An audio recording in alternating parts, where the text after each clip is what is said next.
लोकाभिरामं रणरंगधीरं राजीवनेत्रं रघुवंशनाथं कारुण्यरूपं करुणाकान्तं श्रीरामचंद्रं शरणं प्रपद्ये। आता जैसा हेसी तैसिया नमो तुझा श्रीरामराया तुझे कृपे रघुवर्या स्तुती वदवया सामर्थ्य जेने पंढरी सारिखाची आपुला धामणगाव केला वैकुंठ धीपती विठ्ठल सखा सोयरा जोडिलेला जो का भूतळवटी भक्त विरक्त विख्यात हा बोधला त्यासमी संत मानकोजी चरणी साष्टांग मी घातला। उडाला तो उडाला कपिंद्र उडाला समुद्र लंघोनी लंकेत गेला लंकेत जाऊन विचार केला नमस्कार माझा त्या मारुतीला महायोग पीठे तट भीमरथ्यम वरं पुंडलिकाय धातो मणींद्रं समागत तिष्ठं तमानंद कंदं परब्रह्मलिंगं भजे पांडुरंगं पुंडलीकवधारी विठ्ठलास्मि ज्ञानदेव तुकाराम पंढरीनाथ भगवान की जय नवनाथ महाराज की जय। वाचे ही नाही का मला तुम्हाला येत असले नाही ती पांडुरंग म्हणते श्री गणेशाय नमः श्री सरस्वते नमः श्री सद्गुरे नमः श्री गणेशाय नमः जय जयाजी पंढरीनाथा समचरणी भक्ता पक्ष मिता कटी कर नागाश्री दृष्टी ठेविता हौसी रंजिता मुनी मानसा। कथेचं अनुसंधान नरहरी वंशामध्ये धुंडी मानसूत सांगतायत। प्रारंभेला ग्रंथाच्या सुरुवातीला नमस्कार केला आमचे कुळीचे दैवत पंढरपुरी रुक्मिणीकांत असा असणारा भगवान परमात्मा आहे। कटेवरती हात ठेवलेले त्यानं का ठेवले हो लंके पुढे वज्र ठाणार सोडी बाणा पाठी बाणा तेव्हा दंड भागले म्हणून श्रीरामे जगनी ठेविले कर। भगवान परमात्म्यावर कटेवरती कमरेवरती हात ठेवलेले आणि नासागरी दृष्टी समचरण दृष्टी विटेवरी साजिरी तेथे माझी हरी वृत्ती राहो असा असणारा तो भगवान परमात्मा आहे। आणि तोच भगवान परमात्मा सर्व सृष्टीला चालवणार आहे रंजन करणार आहे अशा भगवंताला नमस्कार। ऐसा स्वामी तू करुणा कर तरी तू बोलवी भक्ती सार मागल्या ऐक तुना सार परम कृपे वदविला। आणि असा असणारा भगवान परमात्मा आहे कसा आहे तो कृपेचा सागर आहे करुणाकर आहे ब्रह्मांडाचा नायक आहे अनंत ब्रह्मांड सांभाळणारा तो भगवान परमात्मा आहे पण कृपेचा कोवळा आहे। आणि आतापर्यंत जे वदवलं बोलून घेतलं ते तूच बोलून घेतलं भक्तिसार कथा आहे नवनाथांची भक्ती आहे आणि ती असणारा भक्तिसार ग्रंथ आतापर्यंत तुम्ही वधवून घेतला आणि आता इथून पुढे सुद्धा तुम्हीच वधवून घेणार आहे असे अखिल कोटी ब्रह्मांडाचे नायक तुम्ही भगवंत आहात। त्या कृपेचा बोध सबळ ब्रह्म उदी पावला बेळ पात्रा वेनावती सबळ सरिता ओगी दाटली। आणि ती असणारी कथेचं अनुसंधान सांगायला सुरुवात करतायत महाराज। पाठीमागच्या अध्यायामध्ये आपण ऐकलं काय ऐकलं जगामध्ये एकच माया आहे आपल्या मुलाला भक्ती मार्गाला लावणारी किती ऐश्वर्य आहे त्या गोपीचंद राजाचं काल ऐकलंय आपण 5-50 वेळा तर फक्त त्याचं वर्णनच केलेलं आहे।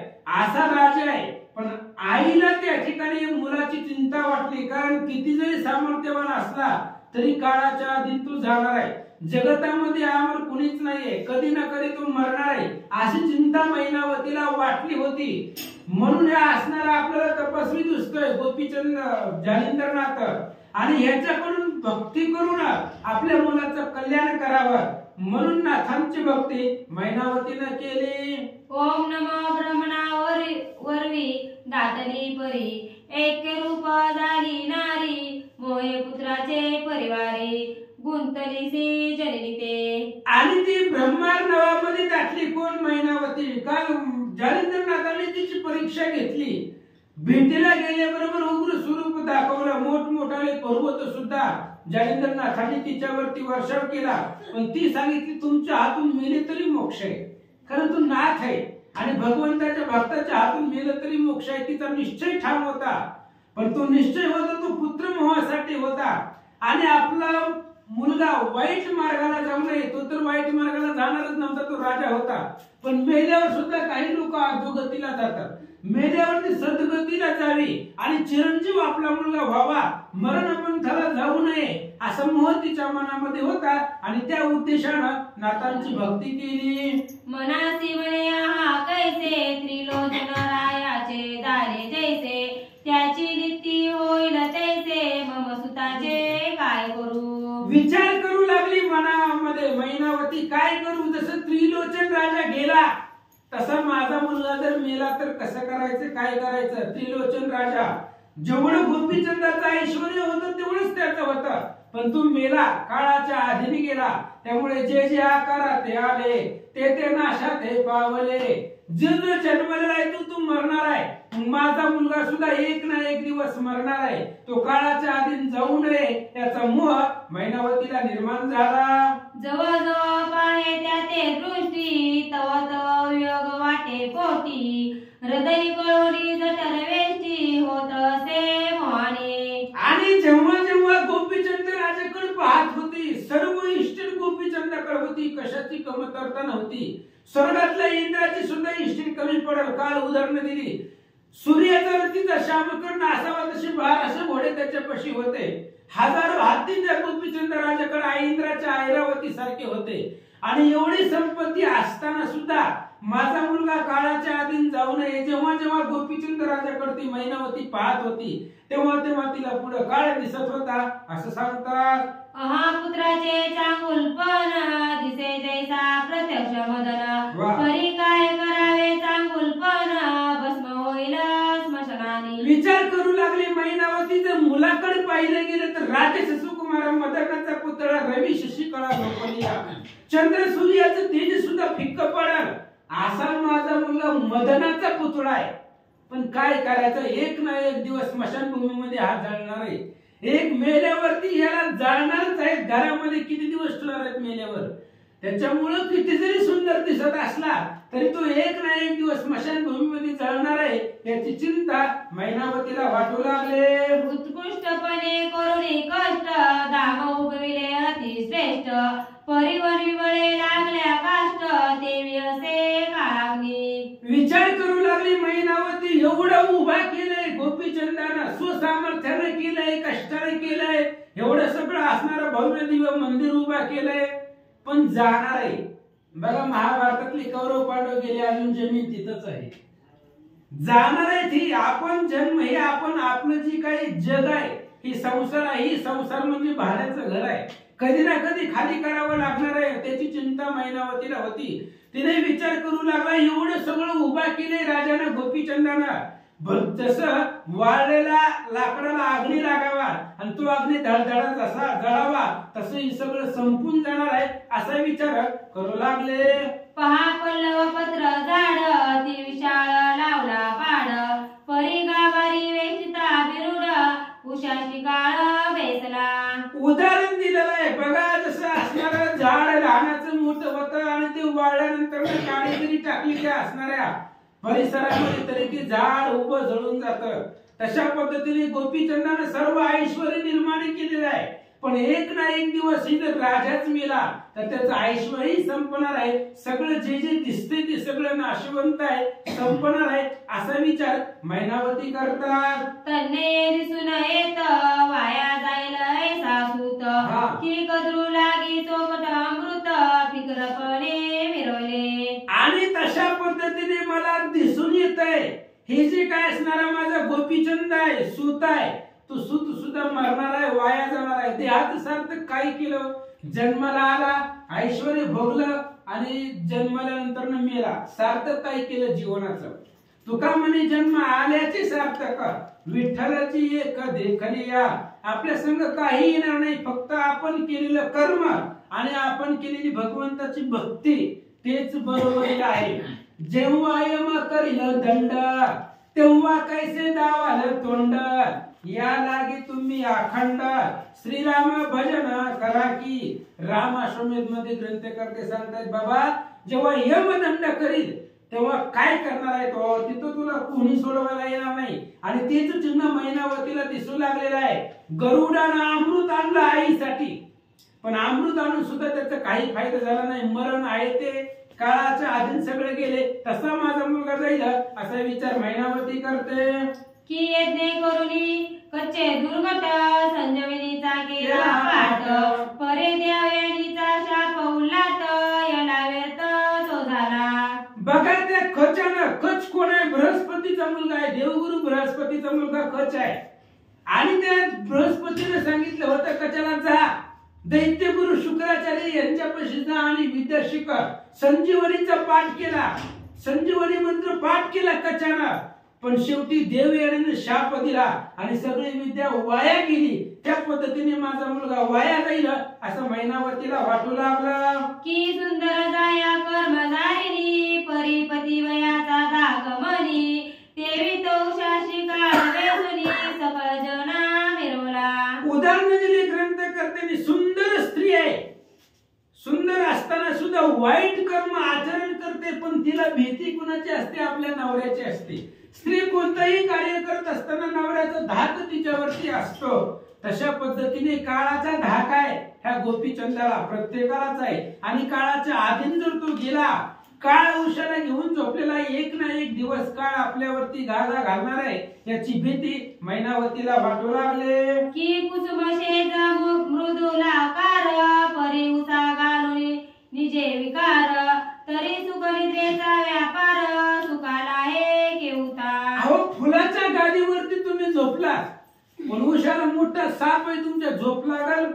फुलाची गादी आहे आणि ते हळुवारपणे मऊ आहे गादी, आणि त्या गादीवरती तुम्ही झोपलात, पण उशाला जर काळा सर्प असेल तरी त्या फुलाच्या गादीवर सुद्धा झोप येत नाही. तशी अवस्था गोपीचंद राजाची होणार आहे असं मैनावती विचार करते. तन्ने झाले तर राजवैभव परिमित परिकाळ चक्राची सबळ वात भ्रमण करीत असे पे. तशा पद्धतीने इथं झालेलं आहे. सगळं ऐश्वर्य आहे, सत्ता आहे, संपत्ती आहे, त्रिभुवनावरती राज्य आहे गोपीचंदाचं, पण काळचक्र भ्रमण करतय. कोणता काळ कधी कोणावर येईल काही सांगता येत नाही. कोण काळ येईल कैसा, कोण दिवस येईल कैसा नाही देहाचा भरवसा, किंवा कोण वेळ येईल कैसी, कोणचा वेळ आणि कोणची काळ कशी येईल काही सांगता येत नाही. काळ आपल्या भोवती परिभ्रमण करतोय, काळ आपल्या भोवती फिरतोय याची चिंता मैनावतीला वाटू लागले. ऐसी सदा सर्व काळ चित्ती वाहे माये तळमळ परिसुताची बोध कराया बळ अर्थ काही चालेना. आणि मैनावतीच्या मनामध्ये अशा प्रकारची चिंता होती, पण काय करावं? मुलाला बोलण्याचं सामर्थ्य होत नव्हतं. बरं बोलायला बोलू, आपलं लेकरू आहे, पण ऐकलंच कशा करणं? 18 वर्षाच्या पुढे गेल्यावर लेकरू ऐकलं सांगता येत नाही, काही सांगता येत नाही. लहान आहे तोपर्यंत शिकवा. मी तर म्हणतोय मुलगा लहान आहे तोपर्यंत त्याला रामायणाला पोथीला पाठवा. पोथीला रामायणाला नाही आलं तर त्याला भाकर देऊ नका, एक दिवस उपाशी राहील. पण जर मुलगा 18 वर्षाच्या पुढे गेला तर ती कोणाचंही ऐकत नाही. म्हणून मैनावतीला चिंता वाटली, आपण बोलायला बोलू, पण आता ती 12 बायका आहेत त्याला, मग आता ते आपलं ऐकल का नाही याची भीती मैनावतीला वाटू लागले. तव कोणी के दिवशी शीतकाळ मागा मासी उपरी सहपरीचा चारिकेसी उष्ण घेत बसलीसे. आणि एक दिवस असं झालेलं होता, माघ महिना होता, थंडीचा दिवस होता, म्हणजे फेब्रुवारी पर्यंत थंडी राहतेच. आणि त्या माघ महिन्यामध्ये थंडीच्या प्रवाहामध्ये सकाळ सकाळचं कोवळं ऊन घेण्यासाठी बिल्डिंग वरती मैनावती बसलेली होती. आणि बसल्यावर तिनं काय पाहिलं? ते संधीत गोपीचंद चौकी विभागी सकळ श्री वृंद वेष्टुनी स्नान करया सिद्ध चंदन चौकी बेसला. आणि मैनावती बंगल्याच्या माडीवरती जाऊन बसलेली होती, सकाळचं कवळं ऊन घेत बसलेली होती. आणि गोपीचंद राजा झोपीतून उठलेला होता आणि स्नान करण्यासाठी दात घाशीत घाशीत घाशीत राजा बाहेर आलेला होता. आणि बंगल्यावर बसून मैनावतीनं गोपीचंद राजाला पाहिलं. चंदन चौकी परिते केशी हेमत गंती रत्न देशी चढाव कोंदणी नक्षत्रासी राजवृंदी गोपीचंद राजा आहे तो हजारो दासदासिका सेविका त्याच्या असणाऱ्या राजवाड्यामध्ये होत्या आणि गोपीचंद राजा बाहेर आलेला होता आणि चौकीवरती, चौकी म्हणजे पाळणा, त्या पाळण्यामध्ये बसलेला होता दात घाशीत घाशीत सकाळ सकाळ. आणि पाळणा म्हणजे रत्न खचित होता, रत्नानं मळवलेला तो पाळणा होता आणि त्याच्यावरती गोपीचंद बसलेला. मैनावतीनं पाहिलं सकळ काढले अंगीचे भूषण, वरी विराजे राजनंदन, उष्ण उदगी करीत अनंत धावना, चौकीवरी बेसला. मैनावतीनं पाहिलं गोपीचंद राजाला सगळे अंगावरचे कपडे त्यानं काढलेली होती, दाग दागिने अलंकार काढून ठेवलेले होते, त्याला आंघोळ करायची होती. आणि आंघोळ करण्याच्या आधी तो दात घासत बसलेला होता आणि दात घासत त्या असणाऱ्या पाळण्यामध्ये चौकीमध्ये बसलेला मैनावतीनं पाहिलं. तो चौदव परी मैनावती, झाली व स्वसुता ते पाहती, देखील जैसा पूर्ण गवस्ती, तेजा माझी डरवला. आणि त्या चौकीवरती पाळण्यामध्ये बसलेला गोपीचंद राजा मैनावतीनं वर्ण बघितलं, माडीवरती होती, तिनं ती कोवळवून घेत बसलेली होती. तिनं वरून पाहिलं गोपीचंद राजाला, सगळे अलंकार त्यानं काढून बाजूला ठेवले. पण जसा सूर्य तेजस्वी दिसावा, सकाळ सकाळचा उदयाला येणारा सूर्य बलार्क जो पद्धतीने दिसावा, त्या पद्धतीने स्वरूप गोपीचंदाचं दिसत होतं. राजसेवकाचे बहुते वेष्टन, परिचारिका वाती जीवन, परी त्या मंडळात नूर्पनंदन, चांगुलपणी विरोधसे. आणि तो राजा आहे, राजा जिथं गोपीचंद राजाच्या चौकीवरती पाळण्यावरती बसलेला होता, आसपासला सगळे राजाचे सेवक होते. आंघोळीसाठी काही सेवक पाणी आणून देऊ लागलेले होते. अनेक दासदासिका परिचारिका गोपीचंद राजाच्या सेवेमध्ये होते आणि एवढ्या मधून गोपीचंद राजा त्या सेवकामध्ये दासदासीमध्ये अतिशय शोभिवंत दिसत असलेला मैनावतीनं पाहिलं. जैसा पार नक्षत्र पंक्ती, आवानी उडू उडू गणपती, की हे चौकी कोणतन स्थिती, रत्न तेजी विरोध. आणि हजारो दासदासिका परिचारिका राजसेवक होते आणि त्यांच्या मध्ये गोपीचंद राजा होता. पण गोपीचंद राजा त्या दासदासीमध्ये सेवकामध्ये कसा दिसू लागला, रात्रीच्या वेळेला अनेक चांदणे आहेत आणि त्या चांदण्यामध्ये चंद्र दिसावा, तशा पद्धतीने चंद्र शोभिवंत दिसतो त्या चांदण्यामध्ये, किंवा त्या चांदण्यापेक्षा चंद्राचं तेज प्रकाश जास्त असतो, त्या पद्धतीने ते अनेक दासदासीमध्ये गोपीचंद्रांच्या शोभिवंत दिसत असलेला त्या मैनावतीनं पाहिला. ऐसा पाहता स्वानंदन, मोयाले उदर वेष्टन, तेने लोटले अपार जीवन, चक्षुतूने झराटले. आणि आपल्या मुलावरती दृष्टी मैनावतीची गेली, तिनं पाहिलं एवढा राजा शोभिवंत दिसतोय.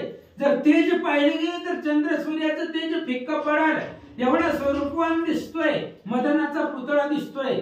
पण त्या लेकराकडे पाहिलं, गोपीचंदाकडे पाहिलं मैनावतीनं आणि मोहाचं भरत तिला अंतःकरणामध्ये दाटून आलं आणि आपल्या मुलाला पाहून डोळ्यामधून अश्रूच्या धारा वाहू लागल्या. परी ते गुंदा अकस्मात, मोये ग्रहणाचे उद्भव व्यक्त, गोपीचंदाच्या तकाते स्पर्शवया धावले. आणि त्या मैनावतीच्या डोळ्यामधून पाण्याचा धारा, पाण्याचा थेंब खाली पडत होता आणि डोळ्यामधून जो पाण्याचा थेंब पडला तो गोपीचंदाच्या अंगावरती पडला. त्यांना अगोदर सगळे कपडे काढलेले होते, उघडा झालेला होता आणि मैनावती वरून रडत होती. तिच्या डोळ्यामधून जे पाण्याचे थेंब होते ते गोपीचंद राजाच्या अंगावरती पाण्याचा एक थेंब पडला. मनाला बुंद चौक्षुदकी, नोय उग्रते सत्कर्म वाकी, उत्तम फळाचे लक्षुलीसे की, व्यक्त झाले ते अंगासी. आणि ग्रंथकर्त्यांनी सांगितलं तो पाण्याचा थेंब नव्हता, गोपीचंद राजाचं पुण्यरूपी फळ होत ते, जे मैनावतीच्या डोळ्यामधून बाहेर पडलं आणि गोपीचंद राजाच्या अंगाला येऊन झगटलं. गोपीचंदाच्या अंगावरती जे पाण्याचा थेंब पडला ते गोपीचंदाचं सत्कर्म होता, मैनावतीचं पुण्य होता असं महाराज सांगतात. बुंदनवती ते चिंतामणी, हर्ष केला भोगासनी, ही कृतांत वया ते संजीवनी, भूप शरीराधळे. अहो तो डोळ्यातलं पाणी नव्हतं तर ते चिंतामणी होतं. पाणी रूपी चिंतामणी घरला आल्यानंतर ना कसलीच चिंता चिंता मनामध्ये राहत नाही. दुःख दरिद्र हरण करणारा तो चिंतामणी होता. किंवा एखादा मरतोय आणि त्या मरताना त्याला अमृत पान मिळावं, ते अमृत रूपी संजीवनी घेऊन आलेला थेंब गोपीचंद राजाच्या अंगावरती पडला. की अर्क पीडित भारी नृपजन वेष्टला नगरी, तेथे उतरले गण मनहरी बुंदवेश धरुनिया. किंवा एखादा राजा वणव्यामध्ये जावा आणि सूर्याचा प्रकाश त्याच्यामध्ये पडावा, खडतर ऊन लागावा आणि त्या उन्हामध्ये पावसाच्या धारा पडाव्या. त्या राजाला जेवढं सुख होतं ते असणारा पावसाच्या वर्षावरूपी धारा ते असणाऱ्या मैनावतीच्या डोळ्यामधून गोपीचंदाच्या अंगावरती पडला. की काळ शुद्धेचा पेटला नळ, तेने शरीर झाले विकळ, ते संधित होणी कृपाळ कामधेनू धरली. किंवा पोटामध्ये जठर अग्नी पेटलेला आहे, खूप भूक लागलेली आहे, क्षुधा लागलेली आहे, पण आसपास खायला काहीच नसावं. त्या वेळेला कामधेनू गावी. कामधेनू अशी गाय आहे, फक्त आपण मनामध्ये चिंतन केले, विचार केले की ती पदार्थ आणून देते.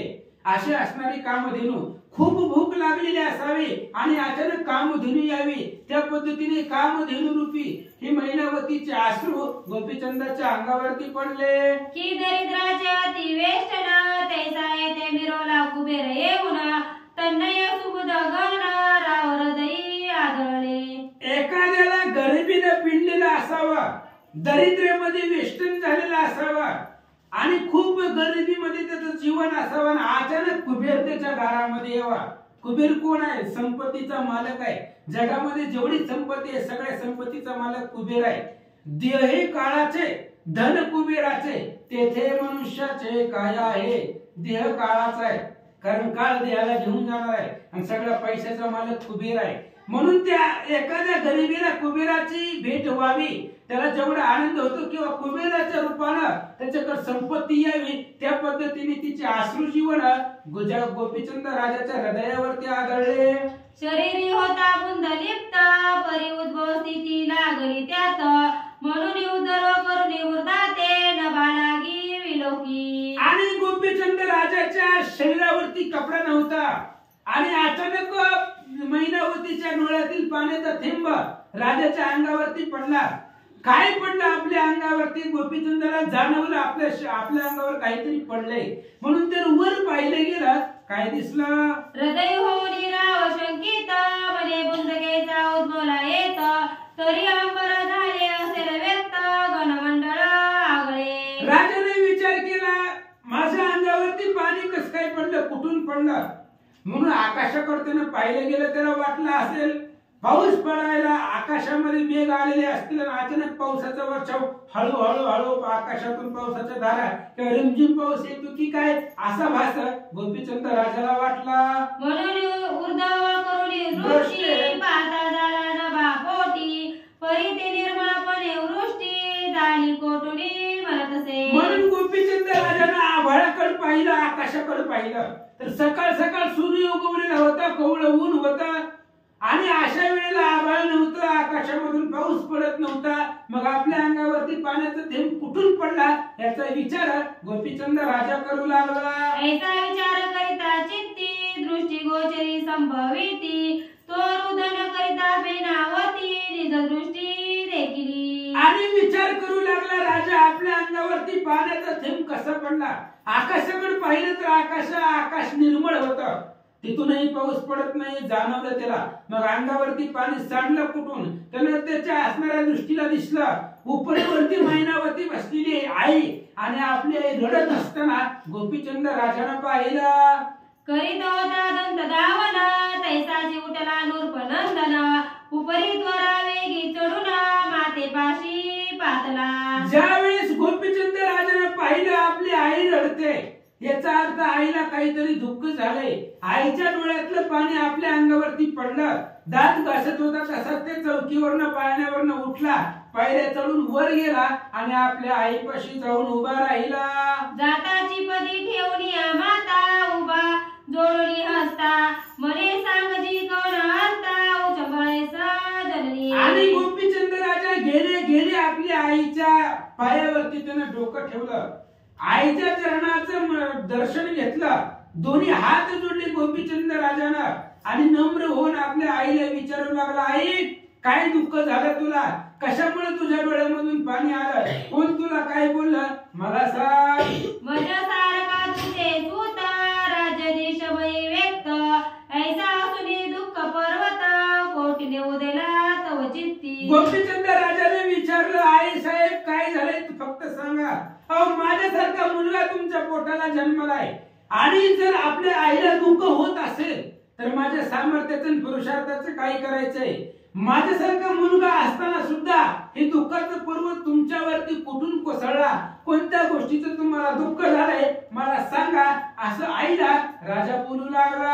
पाहे पाहे प्रताप आगळा नर नवे बळ बळी अंकित मही बापाळा मिरवती दर्प कंदर्प केवळ करबरा ते योजिती. गोपीचंद राजाने सांगितलं, आई साहेब काय दुःख आहे सांगा फक्त. अहो माझं एवढे सामर्थ्य जगामधले हे असणारे हेरापट्टी नगरी मधले आसपासचे सगळे राजा आपल्याला करभार आणून देत आहेत. दृष्टी जाईल तिथपर्यंत राज्य माझं आहे. मग एवढं बळ असताना एवढं सामर्थ्य असताना तुम्हाला दुःख कशाचं झालं मला सांगा. गोपीचंद राजा विचारू लागला. ऐसी असता बळ संपत्ती बोलले कोणी दुःख सरिती तरी मग कोपाचा दाग गबसती सावरल्या कोणाते. गोपीचंद राजाने सांगितलं, आई साहेब फक्त तुम्हाला कोण बोललं, कशाचं दुःख आहे फक्त बोलून दाखवा. माझा भयंकर राग आहे आणि माझा राग अग्नी सुद्धा सूर्य जरी आला अग्नी जरी आला तरी माझा राग सहन करू शकत नाही. तुम्हाला कोण बोललं फक्त बोट करून दाखवा, असं गोपीचंद राजा आईला बोलू लागला. जेने पाहिले असेल नयनी उगीच तीव्र दृष्टी करोनी तरी तयाचे क्षणे चक्षु काढूनी तव करी माये ओपिन. आई फक्त सांग तुला कोणत्या गोष्टीचं दुःख झालंय. ह्या असणाऱ्या अख्ख्या नगरीमध्ये तुझ्याकडे कोणी वाईट दृष्टीने किंवा डोळे मोठं करून जरी बघितलं असलं तरी मला सांग, त्याचे डोळे काढून तुझ्या हातामध्ये देतो. फक्त तुझ्याकडे कोणी पाहिलं रागानं, तुला कोण काय बोललं मला आता सांग, असं गोपीचंद राजा बोलू लागला. किंवा द्याविले असे बोटी तरी तीच बोटे काढीन शेवटी तरी कवन तवदेला पोटी रुदन करया जननीये. गोपीचंद राजा बोलू लागला, आई साहेब काय दुःख झालंय सांगा. तुमच्याकडे कोणी नजर वर करून जर बघितली असेल तर त्याचं डोळं काढतो. जर तुमच्याकडे कोणी बोट दाखवलं असेल, बोट दाखवून जर तुम्हाला कोण बोललं असेल तर त्याच्या हाताची सगळी बोट कापून तुमच्या हातामध्ये देतो. नेमकं तुम्हाला काय झालंय, दुःख कशाचं आहे. आणि माझ्यासारखा लेकरू असताना तुमच्या पोटाला ऐश्वर्य संपन्न राजा असताना तुम्हाला कशाचं दुःख झालंय, असं गोपीचंद राजा विचारू लागला. अष्टविशंती श्रीमंडळ की त्यानी ओपिले कडू वट फळ तरी शिक्षा करून तया सगळ मोक्षपंथा मिरविन. अहो माझ्या अनेक स्त्रिया आहेत आणि एवढ्या असणाऱ्या स्त्रिया माझ्या बायका तुमच्या सुना आहेत. एखादी सुंदर तुम्हाला वाईट बोलली असेल, उलट बोलली असेल, माघारी बोलली असेल तर फक्त तिचं नाव मला सांगा. कोणची स्त्री तुम्हाला बोलली.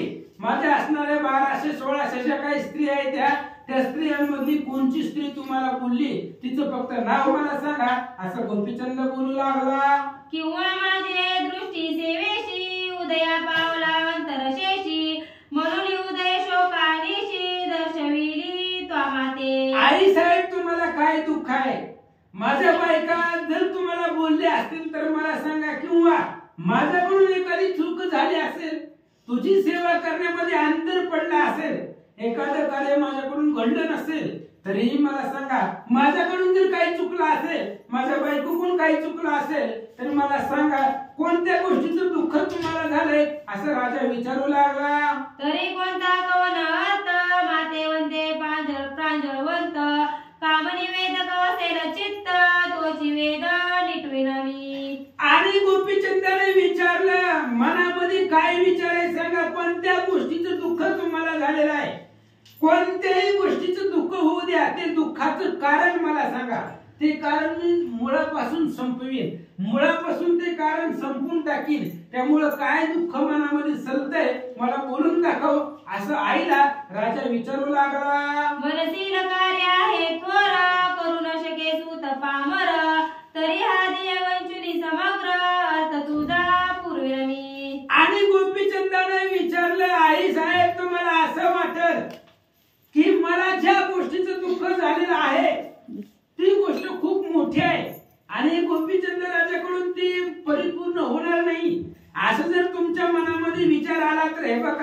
देह तुम्हीच दिलेला आहे आणि तुमच्या कार्यासाठी जरी देह संपला तरी सुद्धा मला त्याची पर्वा नाही.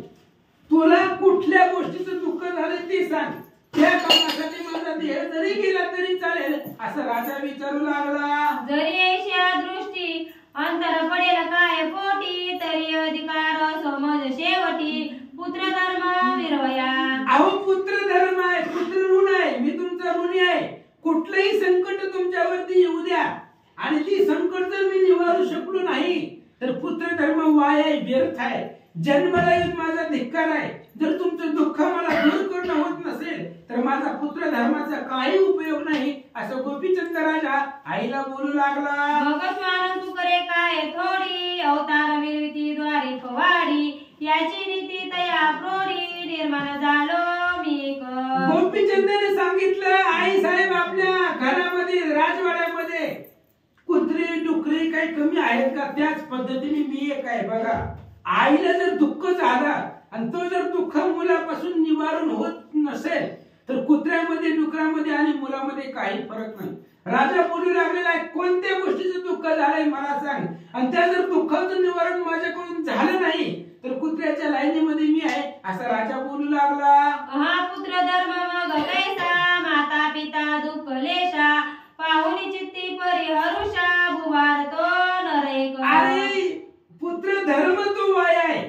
ज्या मुलाकडून आपल्या आई बापाचं दुःख हरण करवलं जात नाही, मुलगा असताना सुद्धा आई बाप दुःखी आहेत असं जर होत असेल तर त्या पुत्र धर्म तो वाया आहे आणि त्याच वध जमिनीला होतं असं ग्रंथकर्ते सांगतात. आपण मिरवेर निवा प्रकरणी, माता पिता दैन्यवाणी, तयाचे भारे सकळ मेदिनी, विवाह दुःखे होत असे. ग्रंथकर्त्यांनी सांगितलं जमिनीला दुःख कशाचं होत आहे. हजारो झाड आहेत, मोठमोठाली पर्वत जमिनीवरती आहेत, त्याचं दुःख पृथ्वीला होत नाही.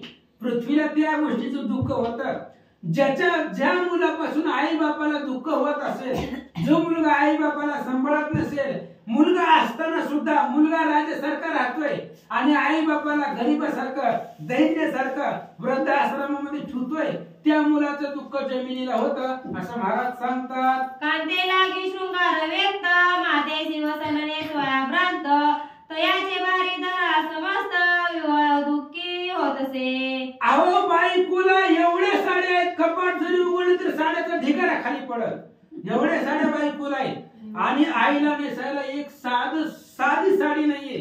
असा जर मुलगा कुणी राहत असेल, वर्तन करत असेल, पत्नीला जर द्यायचं दिलं तर शृंगारयुक्त आहे, बायकोच्या अंगावरती दागदागिने त्या शृंगारयुक्त पत्नी आहे आणि आईला नेसायला एक साडी नसेल, याच्या वजन याच्या वागण्याला पृथ्वीला वज होता असं महाराज सांगतात. कांते सिने सोया वस्त्र बरदरी, माता ग्रंथीची रसारस सावरी, तयाचे भारे सकळ दरिद्री, विवळ दुःखे होत असे. अहो बायकोला नेसण्यासाठी भरजरी वस्त्र आहे, अतिशय सुंदरपणे मोठ महागातली असणारे साड्या बायकोला नेसण्यासाठी आहे आणि आईला नेसायला फाटकं लुगडं सुद्धा नाही. असा जो मुलगा आईमध्ये आणि बायकोमध्ये जर फरक करत असेल, बायकोची सगळी इच्छा पुरवत असेल, पुरवू द्या, बायको आहे ती, तिला पाहिजे तेवढं सगळं देऊ द्या, पण त्याच पद्धतीने आईचाही सांभाळ केला पाहिजे आणि आईला जो दुःखी ठेवतो त्याच्याच दुःखानं जमिनीला दुःख होतं असं महाराज सांगतात. कांतेची इच्छा समान देणे, मातेची खावया न मिळे अन्न, तयाचे भारे पृथ्वी सगन, विवळ दुःख होत असे. आणि महाराजांनी उदाहरण खूप दिलेले आहेत. बायकोला इच्छेप्रमाणे देणं हे त्याचं कर्तव्य आहे, त्यांना द्यावं लागतं, पण त्या पद्धतीने आईला टायमाच्या टायमाला 2 वेळेला जर आईला पोटभर अन्न मिळत नसेल तर त्याच्या वजानं जमिनीला दुःख होतं असं महाराज सांगतात. कांतेसी बसाया उंच आसन, मातेसी कष्टवी दासी समान, तयाचे भारे धरा रत्न, विवळ दुःखी होत असे. बायकोला बसण्यासाठी उंच आसन आहे, सोन्याचं आसन आहे, पलंग आहे, त्या पलंगावरती बायकोला बसवतो आणि आईला दासी समान घरामध्ये वागवतो. दासीला जेवढा मान आहे तेवढा मान तो आईला देतो आणि बायकोचा मान सन्मान करतो. असं जर कोणी करत असेल तर त्याचंच ओझ जमिनीला होतं आणि त्याचं ओझ एवढं होतं की जमीन दुःख करते, रडते असं महाराज सांगतात. रंबे समान कांता ठेवी भूता समान माता विरवी तयाचे भारे धरा देवी विवळ दुःखी होतसे. आई रंभा उर्वशी सारखं बायकोला ठेवायचं, तिचं सगळे लाड पुरवायचे आणि भूताप्रमाणे आईला वागवायचं, दासीप्रमाणे आईला वागवायचं आणि आपल्या पत्नीला रंभेसारखं जपायचं, तिच्यासारखं तिला ठेवायचं. असं जर कोणी करत असेल तर त्याच्या भारेने किंवा त्याच्या वजानं पृथ्वीला दुःख होतं असं महाराज सांगतात. जन्म घेतला जेचे पोटी तिथे बरे परम करंटी तयाचे भारे धराई बुटी विवळ दुःखी होतसे. अहो जिच्या पोटी आपण जन्म घेतलेला आहे, जन्मदाती कोण आहेत? आई वडील आहेत. आणि त्या आई वडिलांना जर आपण म्हातारपणामध्ये करंट म्हणत असेल, म्हातारे म्हणत असेल, वृद्ध म्हणत असेल तर त्याचा पुत्र धर्म व्यर्थ आहे आणि त्याच्या वजन जमिनीला दुःख होतं. अहो जन्मदाता आहे, तिचे उपकार फिटू शकत नाहीत अशी असणारी आई आहे आणि त्या आईला जर आपण वाईट बोललं, तिला जर त्या ठिकाणी नाव ठेवली, वाईट बोललं तर त्याचं वजन जमिनीला होतं असं महाराज सांगतात. कांता सर्व सुखाचे वेळी माता दुःखे अश्रू डाळी तयाचे भारे धरावी वाळी अति दुःखी होतसे.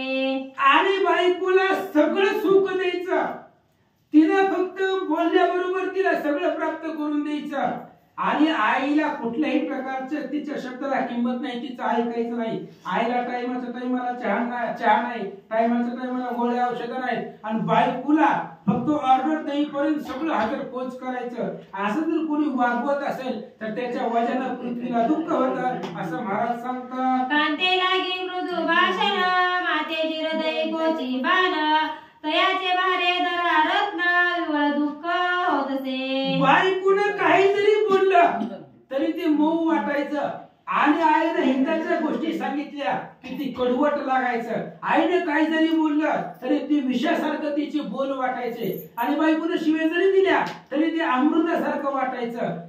असं जर कोणी करत असेल तर त्याच्या वजन पृथ्वीला दुःख होतं असं महाराज सांगतात. आपण मिरवेरा निवास रसा पितया काळा मातंग जैसा तयाचे भारे धरा क्लेशा विवळ दुःखी होतसे. आपण राजासारखं वागायचं, आपल्याला फोर व्हीलर मध्ये बसून फिरायचं आणि बापाला चलायला त्या ठिकाणी चालता येत नाही, बापाचा आधार तो बनू शकत नाही.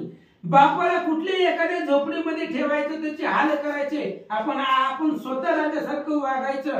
असं जर कोण वर्तन करत असेल तर त्याचंच वजन पृथ्वीला होतं असं महाराज सांगतात. आपण कंठी पुढ्या पाहुटी पित्याची रे बत्त्या जोडी तयाचे भारे धरा मुख मुरडी विवळ दुःखी होतसे. आपण स्वतः राजासारखं वागायचं आणि बापाला घराच्या बाहेर काढायचं, वृद्ध आश्रमामध्ये टाकायचे, बापाचे हाल करायचे. असं जर कोणी करत असेल, आता कलियुगामध्ये तसं होत आहे म्हणून महाराजांनी उदाहरण दिलेले आहे. किती आधी लांबायचं तेवढं लांबू पण महत्वाचं आहे.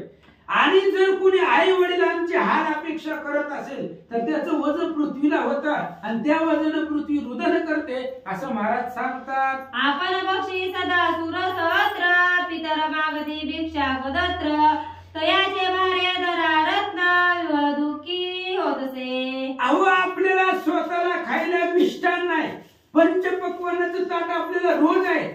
सकाळी नाश्ता गरम आहे, दुपारी गरम जेवण आहे, संध्याकाळी पंचपक्वान्नाचं आहे आणि आई वडील दारोदारी भीक मागतायत, तेही कोरडे पीठ.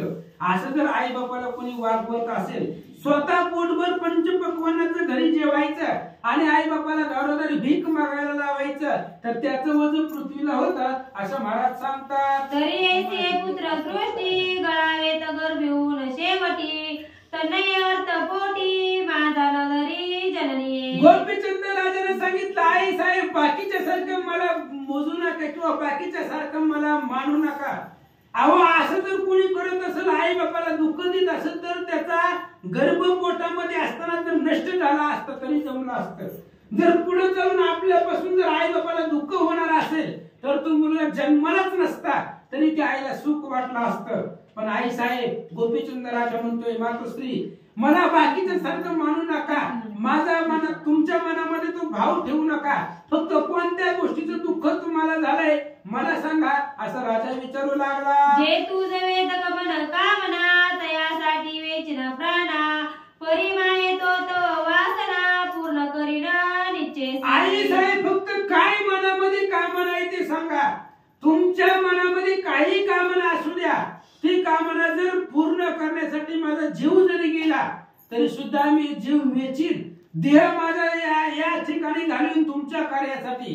पण मनामध्ये कोणत्या गोष्टीचा वेद आहे, तुम्हाला कोणत्या गोष्टीचं दुःख झालंय ते सांगा, असा राजा विचारू लागला. ऐसी बोलता स्वतूत वाता प्रेमाब्दी उचबळा चित्ता मग हितार्थ रत्न द्यावया हाता वगळ हरी उचबळे. अशा पद्धतीने राजा बोलल्यानंतर ना मैनावतीला थोडस धाडस झालं बोलायचं.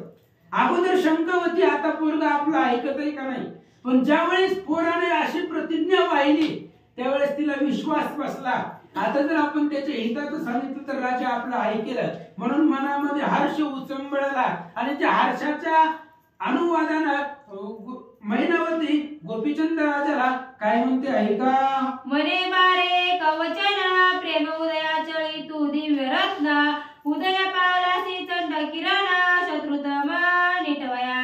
आणि आईने बोलायला सुरुवात केली. मैनावती बोलू लागली, राजा गोपीचंद, अरे माझ्या पोटाला एकच आहे पण अतिशय बलवान आहे. ही अज्ञानरूपी अंधार घालवण्याचं सामर्थ्य तुझ्यापाशी आहे. किती जरी शत्रू आले, शत्रू म्हणजे आपला शत्रू कोणी नसतो, आपल्या अंतःकरणामधले शत्रू आहेत, आणि ते शत्रू निवटण्याचं सामर्थ्य तुझ्यापाशी आहे. म्हणून माझ्या पोटाला एकच मुलगा आहे आणि तू सामर्थ्यवान आहे, म्हणून मला तुझ्याबद्दल एक चिंता वाटते, असं आई बोलू लागले. तया ठाई अंधकारा मज पीडा बा काय करणार परिसला दल्या वसती सदैद्र स्वप्ना माझी नांदिना हो. आणि त्यावेळेस मैनावतीने सांगितलं गोपीचंद राजाला, बाबा तुझ्या हृदयामध्ये अंधकार आहे. अंधकार म्हणजे काय हो, काम क्रोधानं घर केलेलं आहे आणि एक ना एक दिवस ही सगळं काळाच्या अधीन जाणार आहे. पण हृदयामध्ये अंधकार असताना जर परिस घराला आणला तर त्या परिसापासून कुठल्याही लोखंडाचं सोनं होतं. त्या पद्धतीने तुझ्या जीवनाचं सोनं करणं तुझ्या हातामध्ये आहे, असं आई बोलू लागले. बारे तव प्रताप दर्प पालरज दाले भूप ऐसे असता कोप कंदर्प माते कोण विवरिल. आईने सांगितलं, राजा अरे तुझं सामर्थ्य एवढं आहे, हे असणाऱ्या दृष्टी जाईल तिथपर्यंत समुद्र वलयांकित राजे ते सुद्धा तुझ्या पायाला लागतायत. हजारो राजे तुला कारभार देत आहेत. एवढे सामर्थ्य तुझं असताना मग तुझ्या आईला कोण बोलल का? बरं तुझ्या आईला बोलण्याचं कोण धाडस या राज्यामध्ये करील का? असं विचारू लागले. श्री सरस्वती नमः श्री नवनाथाय नमः. बारे तीव्र प्रतापी स्थावर केसरी तयाचे कुरा वारण मारी हाल पर्यास कवने परी निरंगला हे जगाते. गोपीचंद राजाला मैनावती बोलू लागले, जंगलाचा राजा सिंह आहे आणि त्या सिंहाच्या बछड्याला, सिंहाच्या पिल्ल्याला एका हातीच्या पिल्लानं मारावं ते तसं शक्य होत नाही. त्या पद्धतीने तू सिंहासारखा राजा आहे आणि तुझी आई मी आहे, त्यामुळे या संपूर्ण राज्यामध्ये मला कोणीही बोलण्याचं धाडस करणार नाही किंवा कोणीही मला काही बोललेलं नाही, असं मैनावती सांगू लागले. राया नरेंद्र तुझी मी माता माते कोण होय गांजिता परी चिंता उदरी मोहव्यथा शोध तरू उद्भवला. आणि मैनावतीनं राजाला सांगितलं, राजा मी तुझी आई आहे आणि या पृथ्वीवरती या राज्यामध्ये तुझा एवढा दरार आहे की तुझ्या आईला बोलण्याचं धाडस कोणीही या राज्यामध्ये करणार नाही आणि मला कोणीही बोललेलं नाही. फक्त मला चिंता एका गोष्टीची वाटायली, तुझ्याबद्दलचा मोह माझ्या हृदयामध्ये निर्माण झालेला आहे. जसं त्रिलोचन राजा गेला तसं एक ना एक दिवस तू सुद्धा जाशील, तू सुद्धा काळाच्या मुखामध्ये पडशील, याची चिंता मला वाटू लागलेली आहे, असं मैनावती बोलू लागल्या. बारे तव स्वरूप पूर्णार्क पाहता माते उदेला शोक मनसील जरी अर्थदायक कवना परी उदेला तो. अरे बाबा तुझं स्वरूप पाहिलं मी, सकाळ सकाळ कवळ ऊन घेत असता असताना मी माडीवरती बसले होते आणि तू दात घाशीत घाशीत बाहेर आलता, अंगावरची कपडे काढलेली होती, त्यावेळेस तुझं स्वरूप मी पाहिलं गेलं. मदनाला लाजवील, चंद्र सूर्याच्या प्रकाशाला लाजवील, अशा प्रकारचं तुझं स्वरूप पाहिलं गेल्यानंतर ना मग माझ्या मनामध्ये दुःख निर्माण झालं. ते कोणतं झालं सांगते ऐक. भारे तव पिता तव समान स्वरूप उदेले अर्क प्रमाण परी काळता चळी जाऊन गुप्त झाला पुरुष तो. अरे गोपीचंदा राजा, जसा तू आता राजा आहे तसाच काही दिवसापूर्वी तुझा वडील त्रिलोचन राजा सुद्धा तुझ्यासारखाच राजा आहे. याच राज्यामध्ये याच राजगादीवरती होता. पण काय करावं, काळाच्या आधी तो गेला, काळाने झडप घातली आणि तुझा वडील त्रिलोचन राजा तुझ्यासारखाच शौर्यवान होता, तो काळाच्या आधीन गेला. तू जसा काळाच्या पाठीमागे गेला तसं तू काळाच्या आधीन जाऊ नये याचं दुःख मला झालं, असं मैनावती बोलते. हा पारतो स्वरूप ताब्दी अंतिवेष्टी वडवान संधी पडता बारे विशाळ बुद्धी भस्म झाला क्षणांतरी. अरे तुझ्यासारखा स्वरूपवान तुझा बाप होता, त्रिभुवनावरती राज्य होतं त्रिलोचनाचं, पण तो सुद्धा काळरूपी वड अग्नीमध्ये गिळून गेला. तसं वन एखाद्या असणाऱ्या अरण्यामध्ये वनवा लागावा आणि त्या वनव्यामध्ये सगळं असणारं झाडं जळून जावी, तशा पद्धतीने ते वडवान अग्निरूपी काळरूपी अग्नीने तुझ्या असणाऱ्या वडिलाला खाऊन घेतलं, असं मैनावती बोलू लागले. अस्ति जाल्या काता समान लोमदाईले जेवते तृण मांस स्नेहाते होनी श्वसन स्वरूपाते लोपला तो. अरे बाबा, असणारा त्रिलोचन राजा मृत पावला काळाच्या आधीने गेला, स्मशान भूमीमध्ये नेलं आणि त्याला त्या स्मशान भूमीमध्ये लाकडाच्या चितेवरती बसवलं. त्याच्या शरीराची रांगोळी एकाच क्षणामध्ये झाली. पंचमहाभूत शरीरामधून बाहेर निघून गेले आणि स्वस्वरूपाला तो असणारा त्रिलोचन राजा गेला, काळाच्या आधीन गेला. तो जसा गेला तसं तुझी अवस्था होऊ नये याची चिंता मला वाटू लागले. तव त्या पायाची उडउडी मोठी बारे मधू देली पोटी तुझे स्वरूप पावता दृष्टी भयाते उठी उठावे. आणि मैनावती राजाला बोलू लागली, राजा तुझं स्वरूप पाहिले गेलं आणि तुझं स्वरूप पाहून मनामध्ये विचार येतोय, जसं त्रिलोचन राजा काळाच्या आधीने गेला तसं एवढं स्वरूपवान मुलगा माझा तरुण तोही काळाच्या आधीन जाऊ नये, किंवा एक नदी एक दिवस काय याला खाणार आहे याची चिंता माझ्या मनाला लागली, असं आई बोलू लागले. बारे कृतांत नाही विकार जसं दूषित वारंवार टपोनी बैसला जैसा मांजर मुचकाते उतारवया. आणि मैनावतीने राजाला सांगितलं, राजा काळ चक्र आपल्या भोवती फिरतय आणि काळ आपल्यावरती टपून बसलेला आहे. काळाची हे उडी पडेल बा जेव्हा सोडविना तेव्हा माय बाप, जर काळानं झडप घातली त्यावेळेला कोणी सोडवत नाही, त्याची चिंता मला वाटू लागली. जसं उंदराला खाण्यासाठी मांजर टपून बसतंय त्या पद्धतीने देहाला खाण्यासाठी देहाला संपवण्यासाठी काळाचं परिभ्रमण आपल्या शरीराभोवती फिरतंय, असं मैनावती बोलू लागले. जैसा व्याघ्र जपे गाई की मिरवेची बगळा प्रवाही तैसे जगाते तन्यायी कृतांत हारी नटलासे. अरे बाबा, या जगाच्या पाठीवरती काळ आहे आणि काळ टपून बसलेला आहे.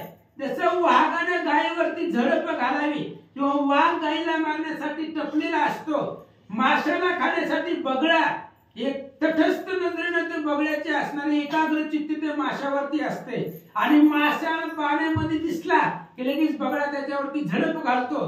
त्या पद्धतीने काळ आपल्या भोवती परिभ्रमण करतोय आणि काळाची झडप केव्हा अचानक घाला घालीला ते सांगता येत नाही, असं मैनावती बोलते.